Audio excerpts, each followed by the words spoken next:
Welcome to the Slop Temple. We pray this video helps. In this video, I will show how to scan a Binance QR code.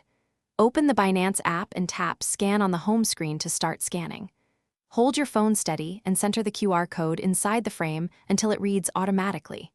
If the code fails, clean your camera lens and try again or move a bit closer. After scanning, confirm the payment or address details carefully before approving any transfer on Binance. Open the scan screen and check camera settings for the best results. Use the rear camera, avoid zooming, and rely on natural light to reduce glare when scanning Binance QR codes. Keep the code within the frame and wait a moment for the app to process it automatically. If the scanner misreads the code, reposition your device slightly and try again.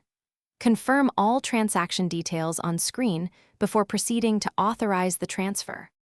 If you are finding this video helpful, please subscribe and like to support more tutorials. Quick recommendation: the Owala water bottle keeps drinks cold for hours, has a secure flip lid, and is easy to carry to your desk or commute. I find staying hydrated helps me focus while handling crypto tasks, so it pairs nicely with scanning QR codes. Check the description for the link and other deals. Now let's get back to the video. If your Binance scanner keeps failing, first close and reopen the app or clear its cache. Test scanning a different QR code to see if the problem is the camera or the specific code.